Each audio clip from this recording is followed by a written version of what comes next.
What's up, NBA fan? What's up, all sports fans? This your boy JB, host of the Behind the Bench podcast networking channel. Just want to give a shout out to the rest of the crew. I'm talking about Shy, Kelvin, and Jermaine. And for everyone who's tuning in, I hope that you support Behind the Bench, become a subscriber, and help make this show the best that it can be. Now, according to a latest NBA rumor, uh, there is interest by the New York Knicks in trading for and acquiring Philadelphia 76ers center, the reigning league MVP, Joel Embiid. And according to this story or rumor, I'm going to say it's a rumor, the Knicks are willing to offer Julius Randle, R.J. Barrett, Mitchell Robinson picks for Embiid. Now, as I said before, hopefully James Harden will, play for the Sixers this year because they gave up a lot to get him a season and a half ago, and he should be playing for that team. Especially with what Embiid has had to endure in the Ben Simmons situation when Ben Simmons would eventually asked to be traded or get traded to Brooklyn. And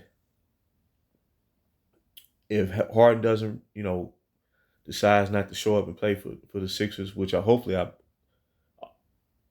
he does, then eventually Joel Embiid will request a trade. And he plays in a big market now, or big city. I'd rather say big city in Philadelphia. And actually, I can see him playing for another team in a big city. Whether that's New York or not, it remains to be seen. But at the end of the day, Embiid has played in the NBA since 2014. So he's entering like his 10th year in the league, and he is yet to reach a conference finals. Now, the Knicks would be giving up a lot. And considering the fact that both the Knicks and the Sixers advanced to the Eastern Conference semifinals, with the Knicks losing in 6 games to Miami and Philadelphia losing in 7 games to Boston after going up 3-2 in that series.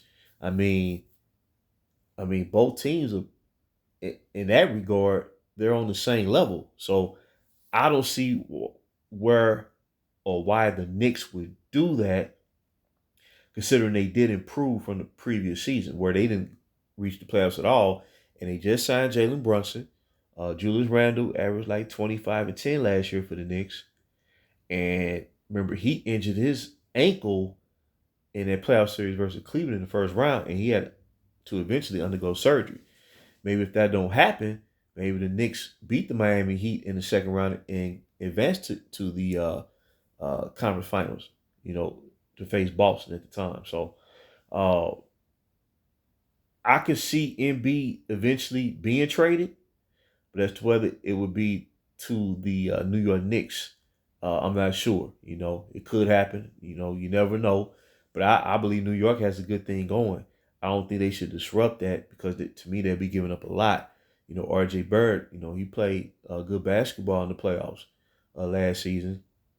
And then Mitchell Robinson, I think he led all centers in offensive rebounds last year. So really what it comes down to, I think the Knicks should think about adding a little more depth, kind of bolstering the second unit up a little bit. And that'd take pressure off them starting a little bit. They'd be more fresh going into that fourth quarter, so. But New York is heading in the right direction. I believe Philadelphia is at a crossroads. But if Philly, has a disappointed season this year with first-year coach Nick Nurse, by the way, and if they don't advance forward in the playoffs or even reach the playoffs at all, which I do think Philadelphia will make the playoffs, but I don't think they're going to be a serious threat to come out the East. It'll get to the point where I do see Joel Embiid eventually, requesting a trade. So that's how I see things. That's my take on it. So I just wanted to drop that real quick. And until next time, this is JB with BTB Behind the Bench.